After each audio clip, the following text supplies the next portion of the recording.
Pega a sua Bíblia, livro de Lucas. Livro de Lucas, capítulo 8. Livro de Lucas, capítulo 8, versículo 41. E eis que chegou um varão de nome Jairo, que era príncipe da sinagoga. Prostrando-se aos pés de Jesus, rogava-lhe que entrasse em sua casa. Lá no 49. Estando ele ainda falando, chegou um da casa do príncipe da sinagoga, dizendo: a tua filha já está morta, não incomodes o mestre. Jesus, porém, ouvindo, respondeu-lhe dizendo: não temas, crê somente, e serás salva. E entrando em casa, a ninguém deixou entrar, senão a Pedro, Tiago e João. Quem que ele deixou entrar? Pedro, Tiago e João. E ao pai e à mãe da menina. E todos choravam e pranteavam. E ele lhes disse: não choreis, não está morta, mas dorme. Riam-se dele, sabendo que estava morta. Mas ele, pegando-lhe a mão, clamou dizendo: levanta-te, menina. E o seu espírito voltou, e ela logo se levantou. E Jesus mandou que lhe dessem de comer. E seus pais ficaram maravilhados, e ele lhes mandou que a ninguém dissessem o que havia sucedido. Você acha que precisava contar para alguém? Com toda aquela vizinhança ali, choramingando na porta, falando, contando. Se no caminho já falaram que a menina estava morta, o que você acha? Todo mundo já sabia que estava acontecendo alguma coisa. Imagina, estava morta, levanta da cama e sai andando. Alguma coisa aconteceu. Mas Jesus, ele tinha esse lado, entre aspas, de marketing. Ele falava sempre isso: olha, não conta para ninguém, só se apresenta ao sacerdote. Mas, querido, o ser humano, principalmente aqueles que são religiosos, eles são muito fofoqueiros. Sim ou não? Se vê um milagre, não vai contar? Se de repente você, de um dia para o outro, Deus abençoar a tua casa, você ficar riquíssimo, você vai ficar calado, parado: eu não vou contar para minha família não, ninguém vai saber, nem vai trocar de carro, nem vai, né? Já no dia seguinte todo mundo está percebendo que alguma coisa aconteceu. Porque nós aí, muitas vezes, não percebemos a vontade que Deus tem de nos dar coisas tremendas. É como se Ele quisesse dizer assim: não enche, não fique inchado, não comece a se achar, tá? Seja muito abençoado, mas não seja inchado. Não começa a se autovalorizar, a começar a tomar atitudes que não condizem com alguém que tem intimidade com o Deus Todo-Poderoso. Porque quem tem intimidade com Ele sabe que é melhor a gente diminuir para que Ele cresça. Então a gente começa a aprender como funcionam as coisas. Mas tem uma coisa que esqueci de falar, né? Nós estamos na série Estabilidade no meio da tempestade.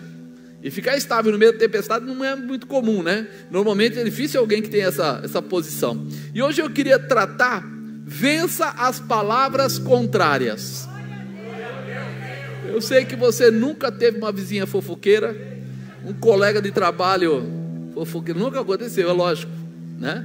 Nunca aconteceu isso. Mas tem às vezes pessoas lá fora que já aconteceu coisa assim, que tem aquela boca maldita, né, que vem lá e fica sempre lançando uma palavra. Você está falando assim: então eu estou pensando em comprar tal coisa. Ele fala: mas não está na época, é fora, o governo está assim, não sei o que está assado. Toda hora ele tem uma orientação para te dar, né? E a gente às vezes precisa olhar para Jesus e ver o que Ele nos ensinou, o que Ele deixou para nós. Por exemplo, João 16:33, ele fala: tenho-vos dito isso, para que em mim tenhais paz. No mundo tereis aflição, mas tende bom ânimo, eu venci o mundo. Então, Ele começa a querer que você olhe para Ele, para que você tenha paz, para que você sinta que você pode, que é uma promessa. Haverão dificuldades, Ele está dizendo, haverão dificuldades, mas não se preocupe com as pessoas, se preocupe na tua conexão comigo, naquilo que você tem com Deus. Em 1 João 4,4 fala assim: filhinhos, sois de Deus, e já os tendes vencido, porque maior é o que está em vós do que o que está no mundo. Então você já tem vencido. Se eu já tenho vencido, adianta alguém falar que não?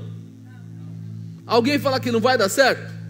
Que você não vai conseguir, não vai alcançar, não vai atingir o objetivo? Você tem que tirar os olhos daquela pessoa e colocar os olhos no Senhor. Você precisa entender. Você sabe que as palavras têm poder, sim ou não? E se você deixar as palavras lançadas, elas ficam, como diz, se movendo. Alguém um dia fez um estudo, não sei se foi a NASA, alguém aí, e diz que a gente para de ouvir, né? Quando alguém fala alguma coisa, a gente para de ouvir, porque a nossa voz vai se dissipando no ar. Mas não quer dizer que o som acabou. Quer dizer que o som apenas foi se dissipando, né? E ele acaba, vamos dizer assim, saindo fora do nosso raio de ação, do nosso ouvido.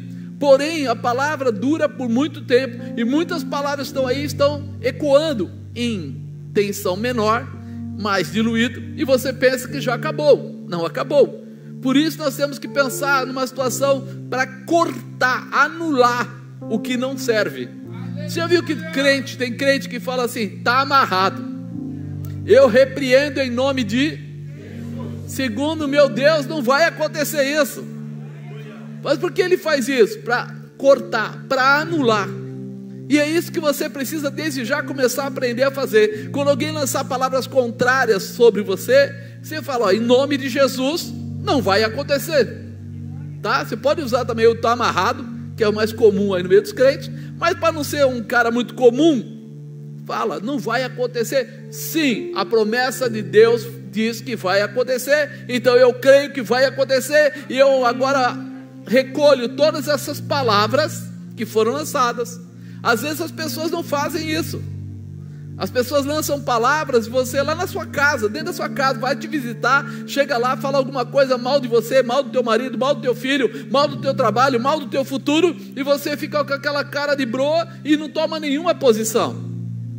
Talvez para não ofender a pessoa, não faça na frente, mas assim que ele sair, você fala, Senhor, em nome de Jesus, eu recolho agora todas as palavras de maldição que foram lançadas e lanço fora, saia em nome de Jesus. Está entendendo ou não? Estou sendo claro ou não? Você precisa ser atuante, você precisa exercer a sua autoridade. Você é uma autoridade. Diga, eu sou uma autoridade. Deus te constituiu como filho. Filho de rei é príncipe. E quando você é príncipe, você tem a autoridade do palácio também. Todo mundo sabe, não mexe com ele porque ele é filho do rei. E nós precisamos exercer esse papel. Quando vier uma situação, recolha. Quando você mesmo falar algumas palavras inadequadas, recolha. Porque no reino espiritual isso tem poder. Então, ouviu o que não queria ouvir, alguém lançou alguma coisa que não deveria lançar, você deixa a pessoa sair de perto se você tiver vergonha. Às vezes o pessoal não quer confrontar e arrumar, deixa ele sair. Quando ele sair, você já anda pela casa e fala assim, eu estou recolhendo todas as palavras de maldição que foram lançadas e que eu aceitei, mas eu não aceito, eu recolho agora e lanço fora em nome de Jesus. Está anulado, está quebrado, está destruído e não vai ter mais função na minha vida. Você tem autoridade, exerça, é o seu chamado, né? Muitas vezes vemos cristãos reféns das palavras das pessoas que andam à sua volta. Às vezes pessoas próximas, mamãe, papai, marido, esposa, filho, filha, a gente anda refém. A gente fica lá, peraí, de repente você tem problema, não, você não consegue, não, e você aceita. Para de aceitar, não precisa brigar, mas recolhe essas palavras e chama a presença de Deus para a tua vida. Chama a manifestação do Senhor sobre a sua cabeça, porque nós sabemos que nós podemos melhorar o quanto podemos melhorar, e aquilo que não depende de nós, sim ou não? Alguém vai tentar jogar nas suas costas o problema dele ou dela, vai querer que você seja responsável. Então, não vamos brigar, não vamos contender, mas não vamos dar espaço para o diabo trabalhar, não vamos dar matéria-prima para ele trabalhar. Vamos recolher, vamos liberar, vamos transformar, né? É muito importante lembrarmos por quem fomos chamados e a quem é a nossa verdadeira garantia de vitória. Quem é a sua garantia de vitória? Não é Jesus Cristo? Você não foi salvo por Ele? Então tem uma palavra aí de vitória para você. Jairo, ele era príncipe na sinagoga. automaticamente era constrangido a ser contra Jesus, mesmo que ele não quisesse. Eles olhavam para Jesus como uma seita. E aí Jesus andava por lá fazendo milagres, andava por lá, quer dizer, no começo é mais ou menos que nem nós nos dias atuais. Eu não sei quantos aqui não eram crentes, quantos se converteram ao longo da sua vida, mas se tinha uma coisa que eu não gostava era de crente. Ô povo chato, fala a verdade. É um povo pegajoso. Eles chegam perto da gente e querem falar de Jesus, chegam perto da gente e querem orar pela gente. Meu, é um povo muito chato, até o dia que você passa para o outro lado, e aí você começa a ser chato. Você começa a querer orar por todo mundo, começa a gostar das pessoas. A pessoa nem presta, mas você gosta dela, quer tratar, quer orar, quer ajudar, quer apoiar, quer dar oferta, quer ajudar com a cesta básica, quer fazer alguma coisa. Então, quando nós olhamos para isso, eu imagino o Jairo. Ele estava lá dentro, no Sinédrio, junto com os camaradas dele lá, e o pessoal falando: aquele cara lá fora, ó, é seita, ele vai atrapalhar, ele está criando uma situação, ele está levando muita gente atrás dele por causa dos milagres. E Jairo estava vendo as coisas dessa maneira, até que, diga, até que a filha dele ia para morrer. Não é assim? Quem veio para o Evangelho porque achou assim fantástico, não tinha problema nenhum, estava tudo certo a sua vida, ele tinha dinheiro, ele tinha estrutura, estava tudo ótimo, vou me converter, vou naquela igreja hoje e vou me converter porque está tão bom, tão bom, tão bom, que eu vou passar a ser cristão. Quem fez isso aqui? Agora vamos mudar a pergunta. Quem veio porque tinha algum problema e sabia que Jesus podia resolver? O Jairão era dessa turma. Jairão era dessa turma. Ele estava lá, primeiro achava que aquele pessoal era um problema, mas de repente a filha dele foi ficando muito mal, muito mal, muito mal, muito mal, muito mal, e aí o pessoal falou para ele: ela vai morrer. Então ele resolveu tomar uma atitude. Qual a atitude dele? Vou atrás desse tal de Jesus. E ele foi atrás. E aí nós começamos a entender que para a gente poder vencer, nós vamos ter que conhecer. Nós vamos ter que, como diz, parar de ouvir o que estão falando. Você já imaginou o que os amigos de Jairo falaram para ele quando souberam que ele estava indo procurar Jesus? Você consegue imaginar? Que você mudou de lado? Você agora é isso, você agora é aquilo. Eu lembro quando eu me converti, assim, estava começando, nem me converti, estava começando a vir para a igreja, e meu irmão me pegou. E meu irmão falou: você não passa de um traidor. Traidor? O que eu fiz? Você era da outra religião lá com a gente, você, né, e tal, e tal. Eu falei: sujeito, você só ia lá em casamento e em batizado. Você nem ia na igreja lá, que você está falando de defender. Mas acontece que o papai foi congregado mariano, foi isso, foi aquilo, foi aquilo. E talvez os nossos avós também, não sei o que, não sei o que lá. Mas você é um traidor. Eu estava com o pastor Henrique, ele era só um garoto na época, tinha uns 14 anos. E a gente estava num banco, dentro do Banco do Brasil. E ele começou a falar tão alto que todo mundo começou a olhar. E aí o pastor Henrique, o Henrique na época, ele virou para mim e falou: pai, eu vou esperar lá fora. Você, desculpa, eu não vou passar essa vergonha com você não. Eu falei: vai lá, filhão. Ele saiu, e meu irmão, enquanto eu estava na fila, eu precisava pagar a conta, eu estava esperando a minha vez. E ele é mais velho, ele sentou o braço, falou tudo. Você está escolhendo agora umas pessoas que você nem sabe quem é, está preferindo ficar com aquele povinho, está deixando a sua família de lado, está vendo, essa igreja não presta, esse povo não presta, para ele nada prestava. E eu falei: e acho que ele foi ficando mais irado, porque ele falou assim: esse cara não vai brigar comigo, porque eu era briguento antes. Antigamente, por muito menos que isso, eu tinha falado uns 300 palavrões para ele, uns 3 empurrões. E eu fiquei olhando para ele, e ele falou, e ele falou: você não vai falar nada. Eu falei assim: não vou discutir com você aqui, tem um monte de gente aqui, tudo olhando para a gente. Aí ele olhou e falou assim: depois a gente vai precisar conversar em casa. Eu falei: tá bom, a gente conversa em casa. Aí paguei a conta e tal, fui embora, e o Henrique encostado no muro assim, quase assim, para não falar: não sou parente deles não. Aí ele foi na minha casa, passou uns dias lá, ele foi na minha casa: eu vim aqui para falar para você que não sei o que. Eu falei: tá bom, você conhece muita igreja, né? Conheço. Então tá bom, então me explica aqui na Bíblia. Peguei a Bíblia e dei para ele. Falei, está aqui, acha o purgatório para mim. Ele falou, como assim? Eu falei, não, se você falou que a nossa igreja antiga era certa, e eu estou aprendendo algumas coisas novas lá, não era nada, eu falei, então está aqui na Bíblia, acha o purgatório aqui.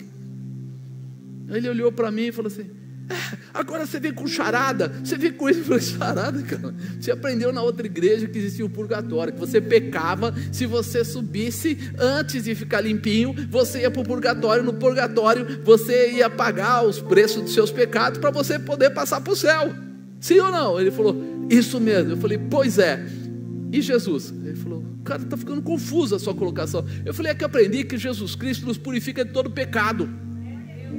Para que eu preciso de purgatório se Jesus já pagou o meu preço dos meus pecados?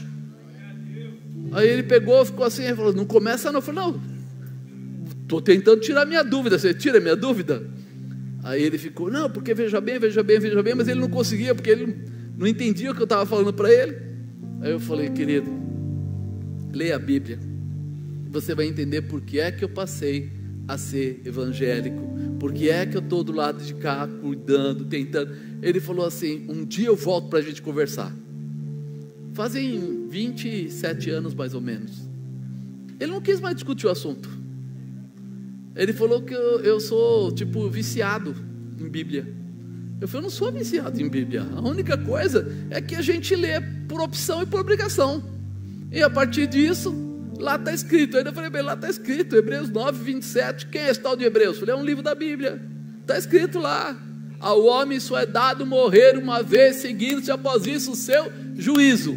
Então acabou, filho, você morreu, salvo, salvo, morreu não salvo, não salvo, não tem vela, não tem nada disso. Mas eu imagino que ele falou tudo aquilo pensando em mudar a minha concepção. As palavras dele não entraram em mim. Mas por que não entraram? Porque eu já estava cheio de uma palavra mais forte. Eu já sabia quem eu era e o que eu estava recebendo. Pergunta para a pessoa do lado, você sabe quem é? O Senhor da sua vida? Você sabe o que você tem em você? Porque se ele não souber, sabe o que vai acontecer? Qualquer voz vai mudar a cabeça dele. Qualquer voz vai colocar ele em outro rumo. Se o garoto arruma uma namorada, ou uma namorada arruma um namorado, alguém aí e tal, não sei o que, qualquer palavrinha já, puf, cai fora. Por quê? Porque não sabe quem é e não tem palavras de Deus dentro do seu coração. Por isso que a gente precisa estar preparado. Eu preciso vencer as palavras contrárias. Quando eu olho para Jairo, eu vejo que ele já estava vencendo quando ele tomou a atitude de ir na direção de Jesus. Ele já estava vencendo, porque as palavras que estavam vindo para ele eram totalmente contrárias, mas ele estava indo. Então, para vencermos as palavras contrárias, primeiro, eu preciso pedir para Jesus entrar na minha vida, ou nas nossas vidas. Eu preciso ter essa consciência. Dois corpos não ocupam o mesmo. Se você se encher da presença de Deus, a presença de Satanás não vai ter espaço. Não vai ter espaço. Ele vai chegar e vai encontrar a casa ocupada. Ele não vai conseguir se manter naquele lugar. Então é muito importante. Olha o 41 que diz: e eis que chegou um varão com o nome de Jairo, que era príncipe da sinagoga, prostrando-se aos pés de Jesus, rogava-lhe que entrasse em sua casa, porque tinha a sua filha única, quase de 12 anos, que estava à morte. A multidão apertava. Imaginou ele no meio da multidão, alguém que era príncipe na sinagoga. Eles já andavam com a roupa, eles já andavam com o chapéuzinho, as coisas deles lá, as indumentárias deles, eles eram reconhecidos de longe. Agora no meio da multidão ele vai até lá e vai aos pés do Senhor para pedir para ele: vamos lá em casa, preciso do Senhor. Jesus conhece a sua causa, mas Jesus não age pela sua causa. Ele conhece, mas ele não age pela sua causa. Jesus procura se manifestar através da nossa fé.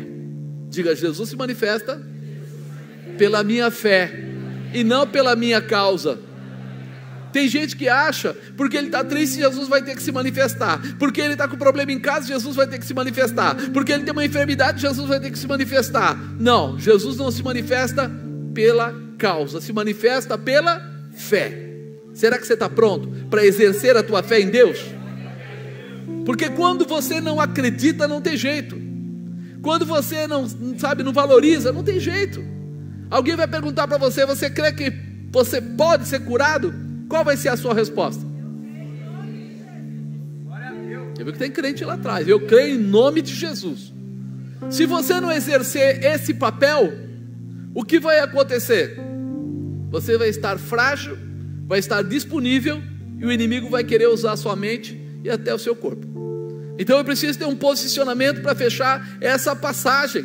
Por isso Jesus espera que você esteja determinado, aí sim, a ouvir o chamado e poder tomar a sua causa, porque é pela fé que ele se manifestará. Ele foi nos pés, rogava, ele começou a demonstrar. Jairo precisava de um milagre, uma grande cura. Ele resolve se prostrar aos pés de Jesus, para Jesus fosse com ele. Você quer que Jesus tome a sua causa? Então não apenas mostre para ele o seu problema, mas mostra para ele a sua fé. Entendeu? Não fica mostrando o problema, porque mostrar o problema não vai resolver. Mas quando você mostrar para ele a sua fé, é quando ele vai interagir na sua vida. Ele vai mover na sua vida. E a nossa fé não é apenas gogó. O nosso comportamento define a nossa fé. Eu lembro de vezes que a bispa, pastores, eles ensinavam a pessoa a falar assim: hoje eu não vou na igreja porque eu estou doente. E aí eles ensinam o quê? Se você está doente, é quando você deveria vir à igreja para receber a oração e ser curado. Não, hoje eu estou down. Bonito falar assim, né? Estou down, estou para baixo, estou angustiado, estou entristecido. Pois é, a sua cura está no altar. Está exatamente para aquilo que você acredita.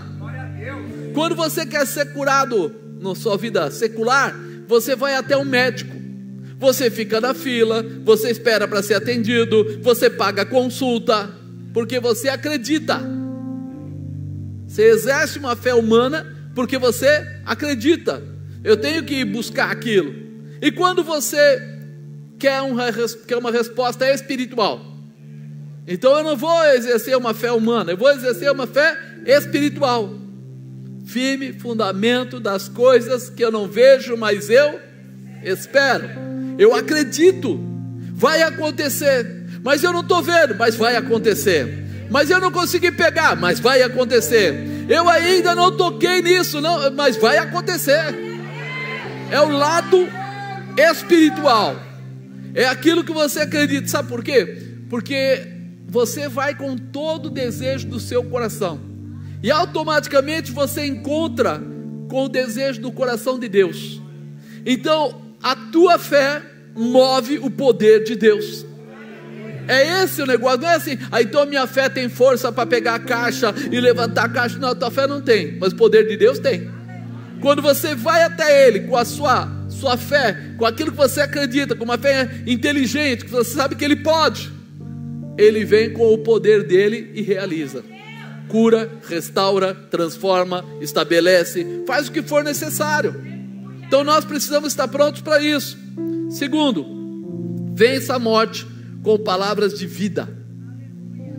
Diga: eu vou vencer a morte com palavras de vida.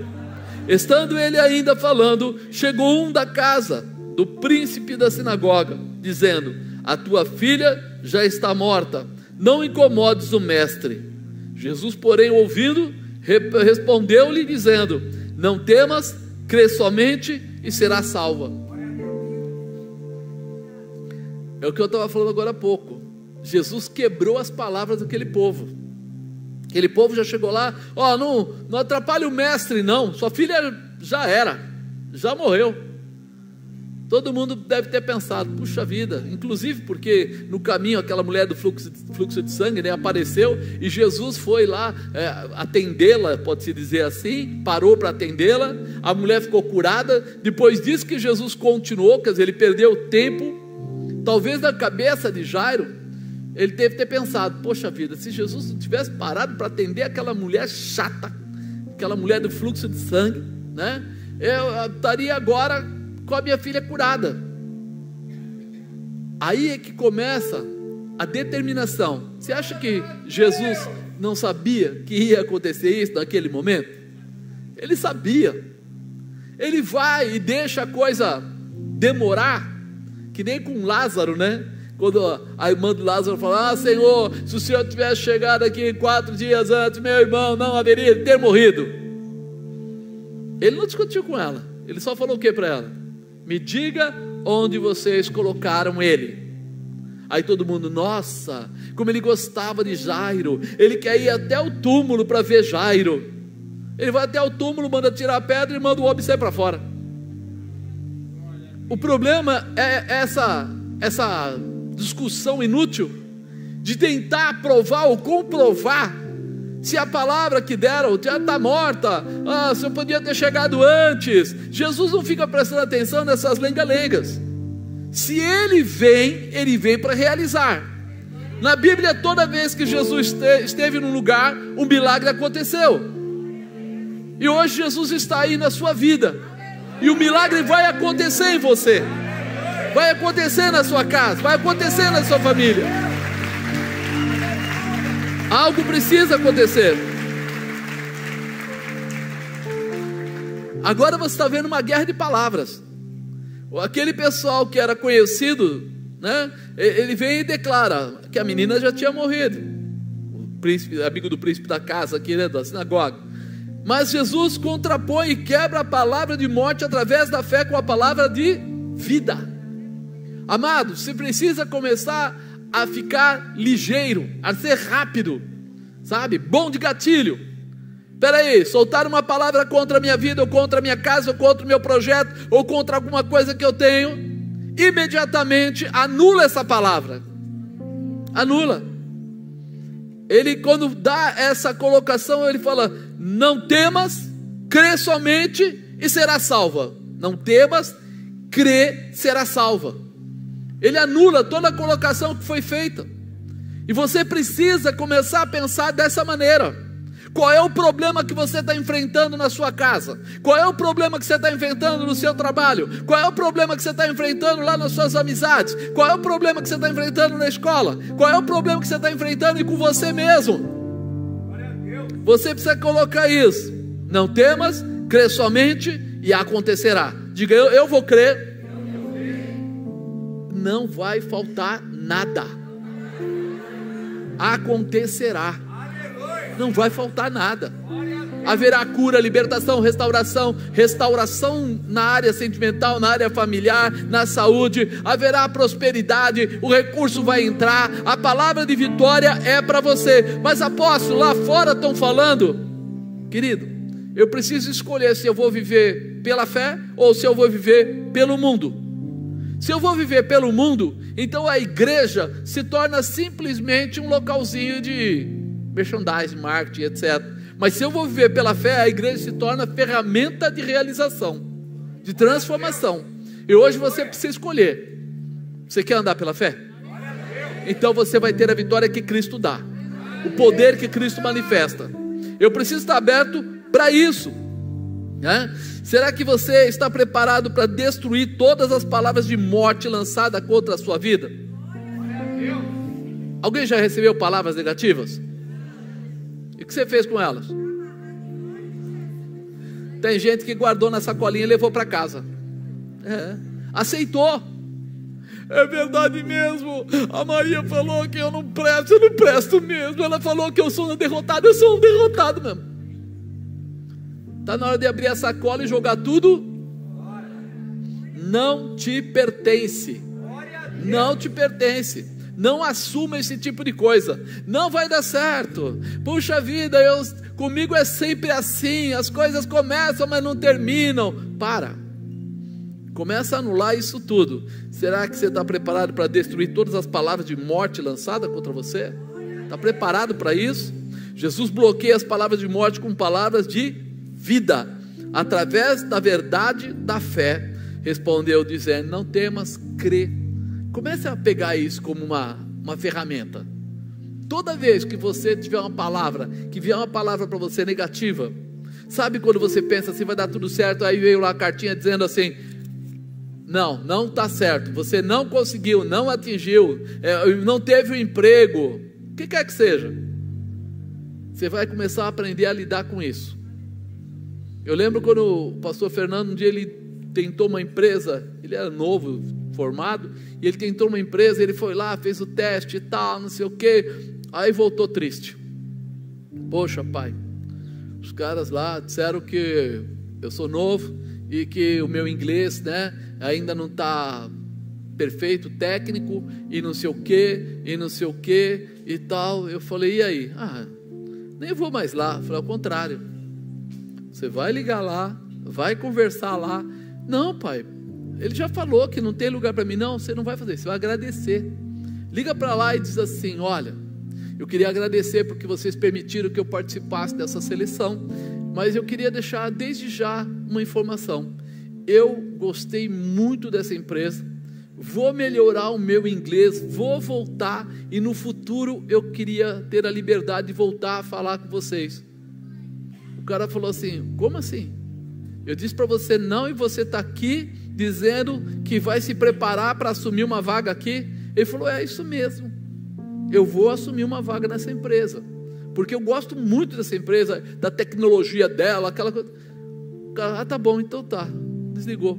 Passou assim 1 hora, o cara ligou de volta. Fizemos uma análise aqui, tem uma outra pessoa que não está se adequando, e a gente pode começar com você, porque você não vai lidar diretamente com os Estados Unidos, só com aqui, depois você vai lidar com os caras, e tal, vem até aqui. E foi lá, contratou ele. Aí você fala assim, a primeira palavra foi, não, você não está pronto. Quando ele entra com a fé, o que acontece? Vou arrumar um lugar para você. Você vai, e trabalhou, ficou lá. Aí você fala assim, e agora? Se eu ouvisse só um não, voltasse para casa e fosse dormir. Puxa vida, não gostaram de mim. Aí começa aquela história, né? Dia, mês, ano, comigo nunca dá certo. Fala, dá certo sim. O Senhor é teu pastor e nada te faltará. Deitar-te faz em verdes passos, guia-te mansamente às águas tranquilas. Vai para cima, porque a vitória é sua. Deus vai te liberar o melhor.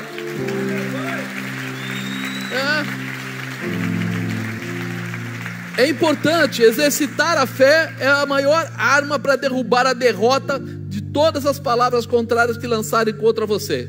Exercitar a sua fé é uma arma, né? Então pega essa chave para você. Não temas, crê somente e será salva. Diga, eu não vou temer, eu vou crer somente e serei salvo de qualquer dificuldade. Fala você agora. Não temo, eu vou crer e vou vencer, vou ser salvo, não importa o que. Grava isso, é uma chave para ficar no seu coração. Toda vez que vier uma negativa, você vai falar para você mesmo, eu não vou temer, eu vou crer somente e eu vou ser salvo dessa situação. Vou sair por cima, não vou sair por baixo. A promessa é minha, eu vou tomar posse. A prosperidade vai bater na minha porta, eu vou alcançar o objetivo. Libera o teu coração para viver a verdade de Deus e não a verdade do mundo. É uma arma poderosa. Terceiro, assuma um posicionamento espiritual. Diga, eu vou assumir um posicionamento espiritual. É um negócio diferente. Versículo 51. Entrando em casa, a ninguém deixou entrar, senão a Pedro, Tiago e João, e o papai e a mamãe da menina. Quando eu começo a olhar para isso, eu começo a pensar aqui. Em Mateus 6,6 fala assim: mas tu, quando orares, entra no teu aposento, fecha a tua porta, ora ao teu pai que vê o que está em oculto. O teu pai que vê o que está em oculto te recompensará. Então eu vou para o particular. Ele fala aqui, para entrar no quarto do teu aposento, para fechar a tua porta e para orar a Deus, a teu pai, que ele que vê tudo, mesmo em oculto, vai te recompensar. Eu preciso entender que na hora da dificuldade, não adianta eu falar com todo mundo, adianta? Tem gente que não consegue ficar calado, tem coceira na garganta. Então fala com a vizinha fofoqueira, fala com o amigo cachacista, fala com todo mundo. Pessoas que não vão resolver o seu problema, que inclusive os seus problemas vão parar no ouvido de outros. Sabe, a Nonoca, não queria falar, mas vamos orar por ela, porque ela está passando um problema, o marido dela fez isso, ela fez aquilo, mas vamos orar por ela. Quem vai orar não fica contando para todo mundo, ora. Sim ou não? Então fofoqueiro é fofoqueiro, não adianta. Tu vai abrir a tua vida para a pessoa errada, vai trazer o quê? Consequências ruins.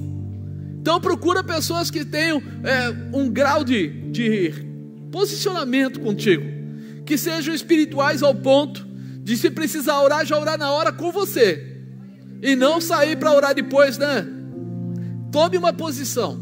Acredite, ainda que a mulher não seja muito convertida, ainda que o marido não seja muito convertido, quando o problema dá para orar os dois juntos, é a melhor coisa que tem. Por quê? Porque o problema é dos dois. Falta de dinheiro é dos dois.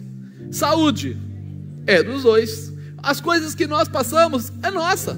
Então a melhor coisa que tem quando você tiver que orar é orar com o seu cônjuge. Mas ela não gosta de orar, ele também não é muito bom em orar. Não faz mal, irmão, começa, vai treinando, vai desenvolvendo, porque no tempo oportuno ele vai perceber, ela vai perceber que Deus responde. Aí ele mesmo vai dizer: ei, vamos orar.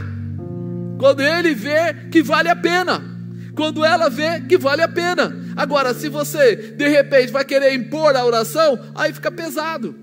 Mas ele não quer orar, ele está deitado na cama, tá, ora perto do ouvido dele, na boa: Senhor, nós estamos aqui.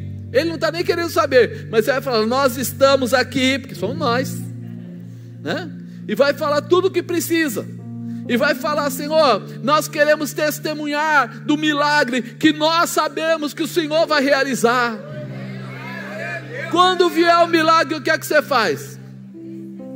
Acorda, neném, vamos agradecer porque o milagre chegou.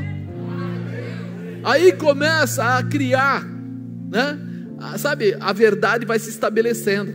A Bíblia diz isso: conhecereis a verdade vos libertará. Não adianta eu falar, eu preciso viver, mas não adianta eu querer viver sem ter ação, sem ter posicionamento. Então o meu posicionamento vai me levar a viver os milagres. E quando os milagres vierem, contra fatos não há argumentos.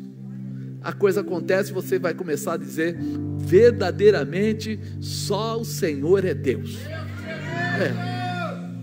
Eu já vi muitos homens que as mulheres começam a fazer isso, e quando eles têm um problema, eles ligam até da empresa: ô amor, tudo bem? O que foi? Faz uma gentileza. Não, eu penso assim, ele vai pedir alguma coisa, né? Pega isso, pega. Ora por mim que o negócio aqui está feio. Mas ele não acreditava. Mas ninguém é besta. O Jairo não foi atrás de Jesus? E não era judeu? E para os judeus não era uma seita? Mas quando ele viu, vamos dizer assim, o queimar, né, o fogo, ele falou: eu vou lá. Todo marido, toda esposa, todo filho, toda filha, eles começam primeiro desacreditando, até começar a ver os sinais, e depois eles começam a pedir a manifestação. E o melhor de tudo que eu tenho que dizer para você: Deus não é vingativo. Ele não fala: né, neném, quando eu quis te dar, você não quis pegar agora. Não. Deus, quando ouve alguém quebrantado, buscando por Ele, Ele responde. Ele abençoa. Deus é amor. Tremendo, aquele cara é sensacional. Ele perdoa, Ele restabelece, Ele fortalece, Ele dá vitória. Então nós precisamos estar prontos para ajudar quem está perto de nós a ser transformado. Entra no teu quarto, fecha a tua porta, ora, e aí Ele fala o quê? E Ele te recompensará. Você precisa se posicionar e orar, e Ele vai ouvir e vai responder para você. É interessante porque aquela viúva que estava para perder os 2 filhos, você lembra daquela mulher? Eliseu? A mulher foi até Eliseu e falou: Eliseu, meu marido era um dos teus, mas ele morreu e deixou uma dívida, e agora o credor quer levar os meus 2 filhos no lugar da dívida. E Eliseu olhou para ela e falou: o que você tem em casa? E ela falou: o quê? Nada. Aí ela pensou bem e falou assim: não, nada não, tem um pouquinho de azeite. Ele falou: legal, faz o seguinte, vai na sua vizinhança, pede vasos emprestados, não poucos, e traz. Ela pegou os 2 filhos dela e falou: já que é para fazer, vou fazer logo. Mandou eles buscarem vaso emprestado, e todo mundo que emprestou, que era um negócio difícil, né? A pessoa está devendo, não sei o que, vai emprestar vaso, vai que quebra. Mas emprestaram, ela trouxe tudo para dentro de casa. Aí ele falou para ela: agora, fecha a porta. Fecha o quê? A porta, particular, Deus. E derrama o pouquinho de azeite que você tem nos vasos. E ela começou a derramar, e o que ela tinha era pouco, encheu todos os vasos que estavam lá. E depois que ela enche todos os vasos, aí vem o profeta e diz o quê? Agora você vai, vende esse azeite, paga as tuas contas dos teus filhos e vive do resto. O que sobrou deu para ela viver até o final da vida dela. Deve ter sobrado pouco, né, irmão? Aí você fala o quê? Entra, fecha a tua porta. Nós precisamos entender: assuma um posicionamento espiritual. Entra com o teu Deus, vai para o teu quarto, fecha a tua porta. Não precisa de mais ninguém, é você, seu marido, você, seu filho, sua filha, seu pai, sei lá, a família que tiver que ficar, o restante não. Fecha a porta, porque quando você fecha a porta, a impressão que você tem é que você está ali perdendo. Eu vou fechar a porta, vou me esconder. Não. Quando aquela porta se abre, abre com a riqueza, abre com a prosperidade, abre com a resolução do problema. E aí a gente entende isso. Posicionamento espiritual. Nós precisamos nos posicionar. Ah, tá difícil, eu não sei nem o que fazer, eu estou sem dinheiro. Liga a televisão aí para a gente assistir a novela, o filme, o Netflix. Assiste aí alguma coisa. O que você assistiu? Eu assisti uma série, vai começar hoje, vai terminar depois de amanhã, porque eu não quero ver nada. Quem não quer ver nada não vê milagre. Quem não quer ver nada não encontra com Deus. Gasta o seu tempo todo com coisa errada. Por isso que ele fala: fecha a sua porta, entra no quarto, porque quando essa porta abrir, a realização já chegou, a vitória já chegou. Você está só provocando uma situação. O milagre é pela fé. Então fica ligado, entra e fecha a sua porta para o mundo, para os comportamentos mundanos que as pessoas querem lançar sobre a sua vida. Que é essa visão. Dá para dar um jeito? Dá. Pega dinheiro com a agiota. Dá para dar um jeito? Dá. Vai lá, pega um empréstimo. Você vai pagar 3 vezes o valor, porque hoje o juros está alto. Mas aqui também, fazer o quê? Pega um empréstimo, não tem jeito. Não é assim? Vende seu carro, compra um carro novo, e aí você pega o dinheiro do seu carro e fica lá com o dinheiro e vai pagar a prestação. Mas você ganha 5, vai pagar 7 de prestação. Como você vai fazer isso? Jeitos humanos de resolver problemas. Se você quiser um jeito espiritual, é diferente. Aí você é dizimista, você é primiciante, você ajoelha, você fecha a porta, entra no seu quarto, clama ao teu Deus, e quando aquela porta se abrir, alguma coisa Deus vai fazer por você. A mudança. Agora, quando nós chegamos aqui nessa palavra, voltamos para ela, a gente percebe que Jesus não deixou ninguém entrar. Não, ninguém não, né? Ele deixou quem? Pedro, Tiago e João. Quando a gente olha para Pedro, a gente tem uma noção. Pedro representava autoridade, determinação, força. Lembra? Pedro era sanguíneo. É aquele cara pau, pedra, pedra. Não tinha conversa. Entrou, levou. O que vai acontecer? Jesus estava até acostumado a lidar com ele. E Tiago? Tiago representava a espiritualidade. Aquele cara que é mais espiritual. Aquele cara que tem mais visão espiritual. E João? João representava o amor, a misericórdia. Peraí, então ele levou Pedro, Tiago e João. Ele levou autoridade e determinação. Ele levou Tiago espiritualidade. E levou João, levou a misericórdia. Ele não levou qualquer um para dentro do quarto. Ele levou aqueles que podiam trazer força para a realização. Os pais representavam o problema de uma enfermidade a ser curada. Então entra também. Entra o problema porque nós estamos aqui olhando agora com determinação, com autoridade, com força, com espiritualidade e com misericórdia para o quê? Para a enfermidade que vai ser curada. Todo dentro do quarto. Fecha a porta. O que ele fez? Fecha a porta. E aí agora Jesus vai resolver um problema. Vai tratar um problema. Ele estava demonstrando que se unisse autoridade, espiritualidade e amor, venceriam a enfermidade. Quando você fecha a porta do seu quarto, você tem que fazer isso com autoridade. Não é só ir lá e pá, bater a porta do quarto. Não, eu entro na autoridade. Na autoridade de quem? Do nome de Jesus, no poder que Jesus estabelece. E quando eu vejo isso, eu penso, espera aí, se eu entro com autoridade no nome de Jesus, eu estou entrando com espiritualidade, estou entrando com a manifestação da presença do Filho de Deus para poder fazer milagres. Quando eu olho para isso, eu falo só mesmo por amor. Não foi isso que ele falou? E Deus amou o mundo de tal maneira que enviou o seu Filho unigênito para que todo aquele que nele crê não pereça, mas tenha vida eterna. Então quando Jesus fechou aquela porta, ele não fechou de qualquer jeito. A gente pensa que ele fechou de qualquer jeito, mas ele estava querendo falar algo para nós. Não entre no seu quarto e feche a porta simplesmente para dormir. Não entre no seu quarto e feche a porta simplesmente para reclamar, mas entre no seu quarto para resolver. Então você entra com autoridade, você entra com espiritualidade, e você entra debaixo da misericórdia, do amor que Ele tem por você. São as garantias da tua vitória, da tua realização. Isso era mais que um milagre, era um ensinamento para que os apóstolos soubessem que a autoridade de Jesus estaria sempre sobre eles quando exercessem o seu chamado. Quando eles fossem exercer o chamado, não deixa pessoas que não têm nada a ver participar. Entre sempre com autoridade, com o espiritual e com a misericórdia, que o Senhor vai ouvir e vai responder para vocês. Se você hoje precisa de um milagre, entra no teu quarto e fecha a porta.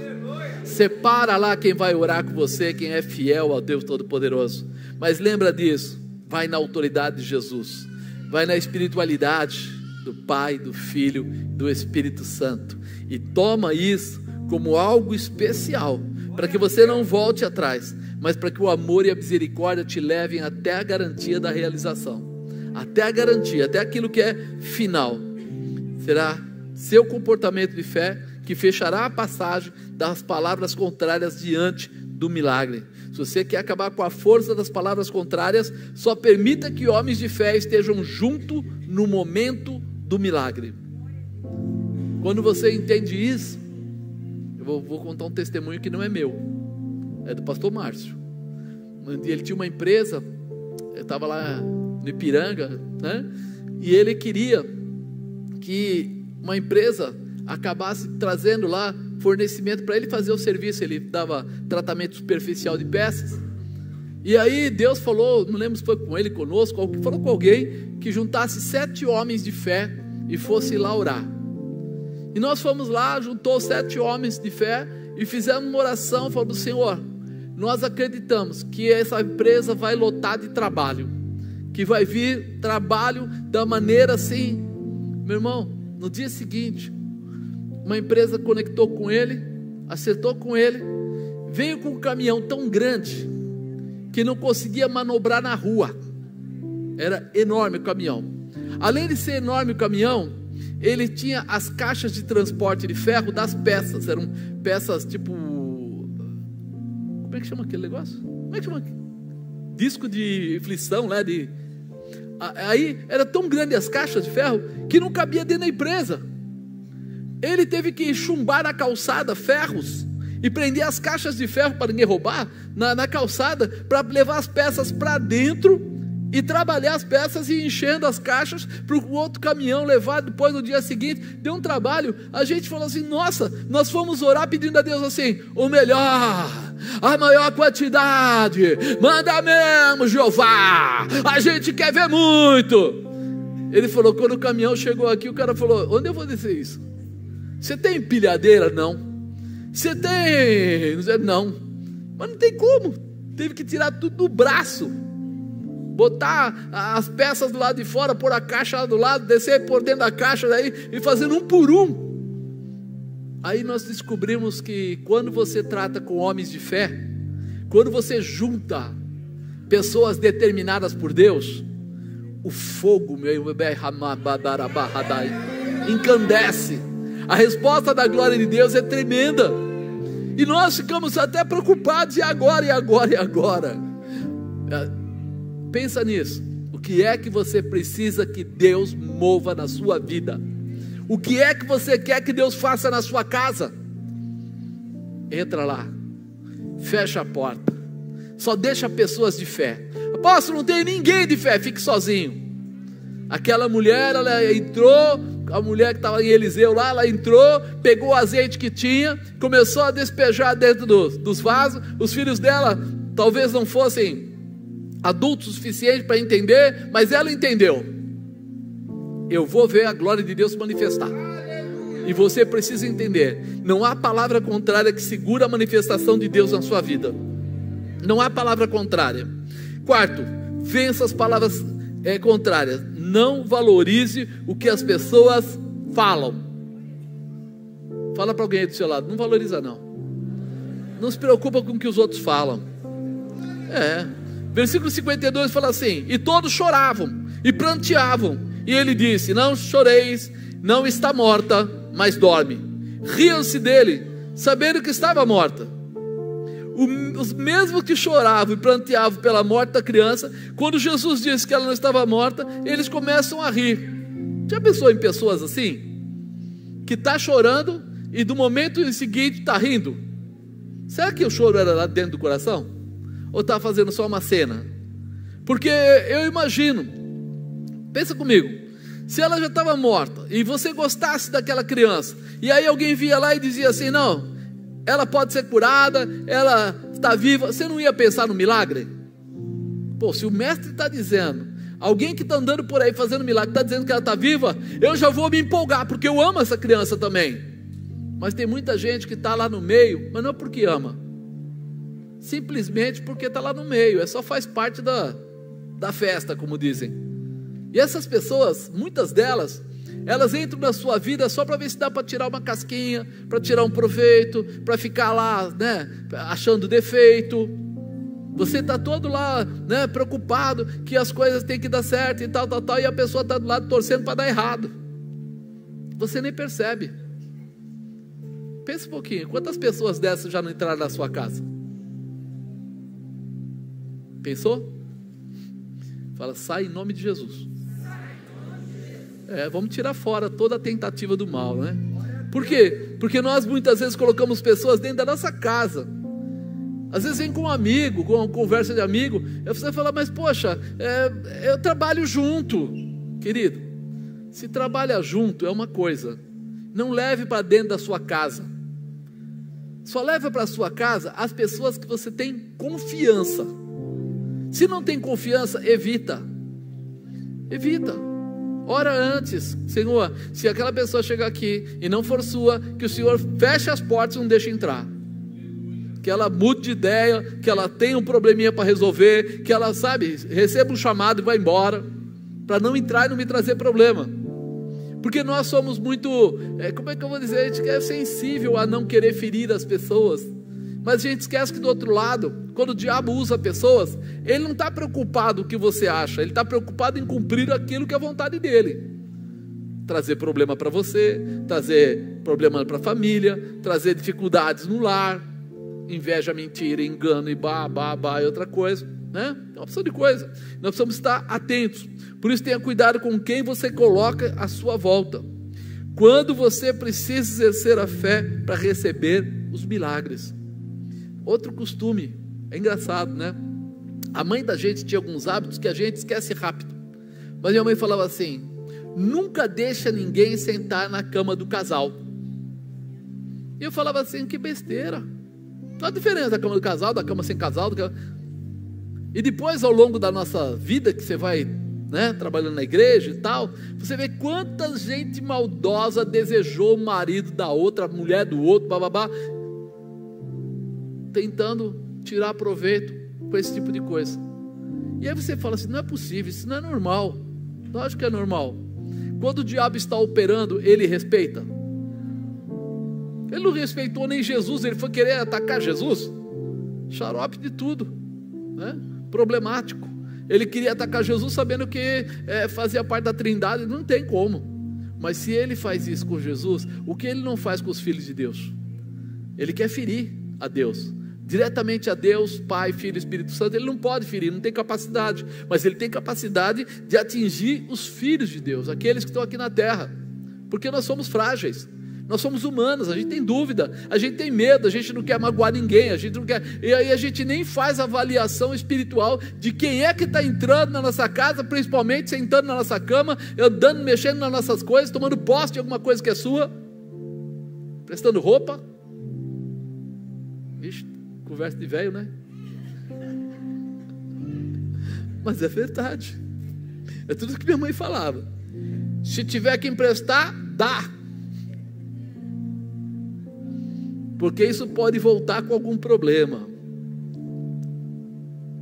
Quem já conheceu o Centro Espírita aí sabe, uma passadinha lá com aquela pecinha de roupa sua pode trazer para você uma dor de cabeça enorme. Então cuidado, quem é que assume as suas coisas? Quem é que tem liberdade de sair com o seu carro? Quem é que tem liberdade de andar com as coisas pessoais suas? Porque nós podemos trazer dificuldades para a nossa vida. O povo foi ficando quietinho. Já tem gente pensando, caramba, eu fiz tudo isso.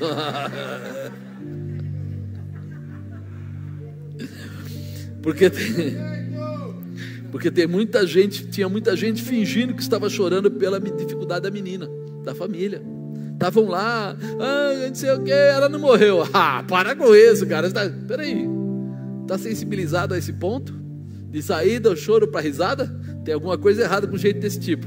Tire os olhos dessas pessoas, coloque os seus olhos em Jesus, aí você vai se mover pela fé e viverá os milagres de Deus. Tire os olhos. Amados, às vezes as pessoas têm medo de perder. Mas puxa vida, eu tenho tanta amizade com aquela pessoa, agora eu me converti e ele vai embora. Eu só lembro o começo da minha conversão, quando eu desfiz do barzinho que eu tinha na sala. Eu nunca pensei que aquele bar tinha tantos amigos, ele era tão importante na vida de tantas pessoas, porque o bar foi embora, foi todo mundo embora. Eu tirei o bar lá, tinha um monte de garrafa de bebida e tudo.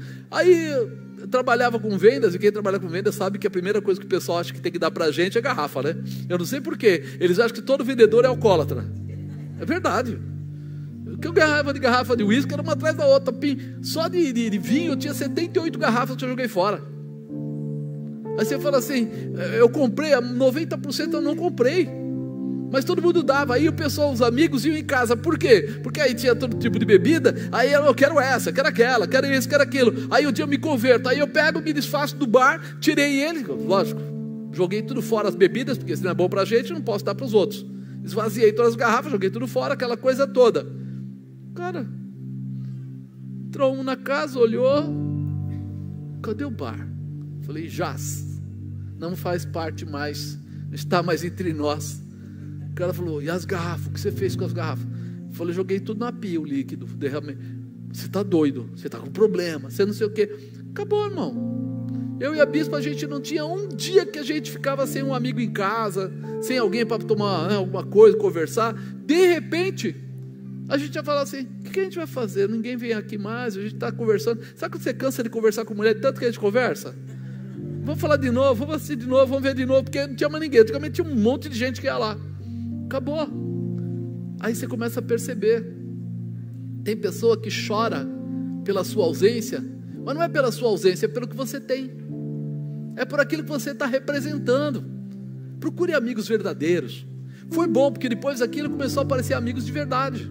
Pessoas que não iam lá nem para beber, nem para essas coisas. A gente ia orar, começava a orar, aí fazia lá às vezes cultos até de madrugada, Deus revelava isso, falava aquilo, então mudou a configuração, os interesses zeraram. Procure amigos que tenham parte com Deus. Saiba distinguir. Nós temos conhecidos e amigos.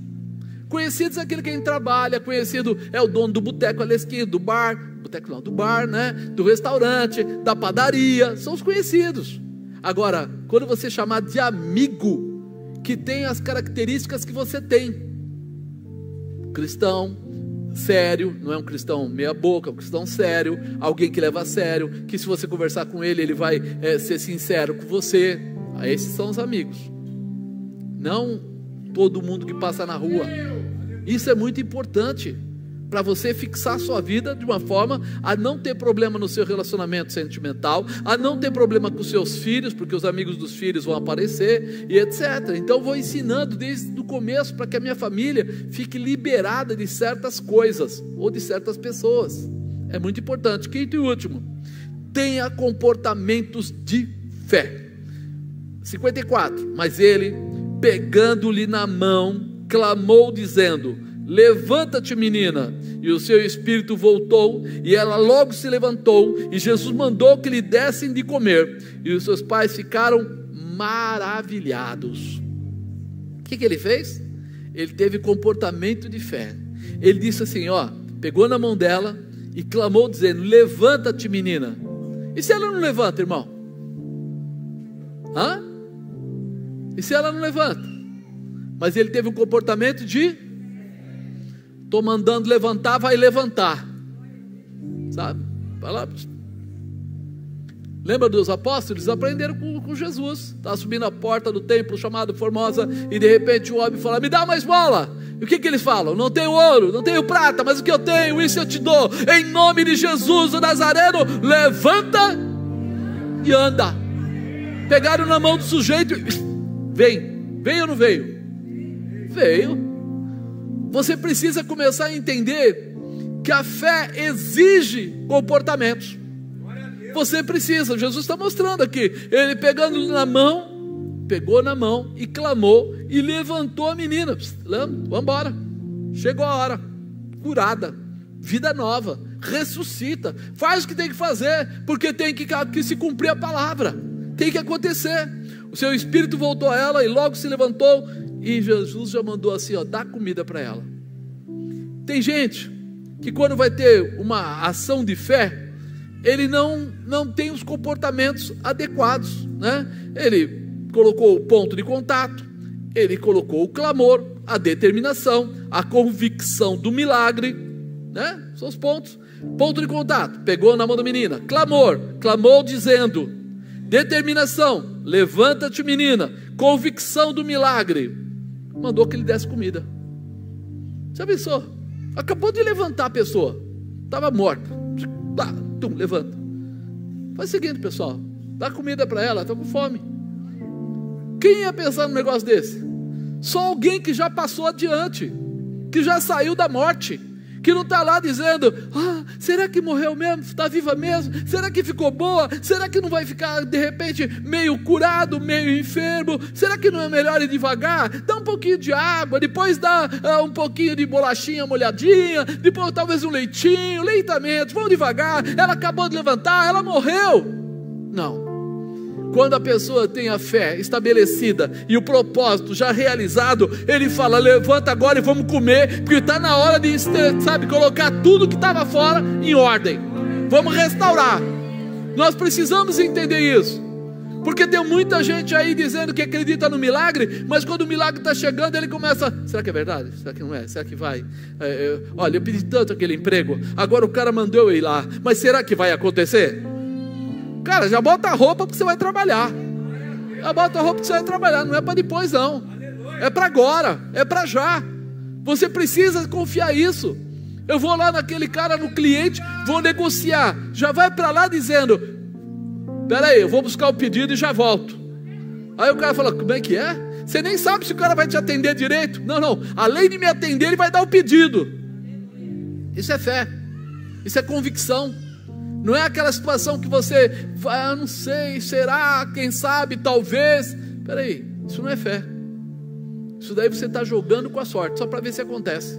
Nós precisamos mudar essa convicção. Então, quando a gente vê ele aqui fazendo a oração, colocando, pegando na mão, clamou dizendo. Clamor é alto, Clamor é determinado, clamor é forte. Quem clama não clama, não. Levanta agora. Ele está dando uma ordem. Ele pode estar até orando: Senhor, eu acredito que o milagre está se estabelecendo. Ai, Senhor, eu acredito. Quem sabe se o Senhor pode levantar, curar. Não. Você vai precisar viver a manifestação de Cristo, a autoridade e o poder de Deus. Aquele que acredita, aquele que está pronto, aquele que está determinado. Eu vou ver o milagre na minha casa, eu vou ver o milagre na minha vida, eu vou ver o milagre no meu trabalho, porque o Senhor verdadeiramente cuida de mim. Estou pronto, eu abro o caminho para o Senhor passar.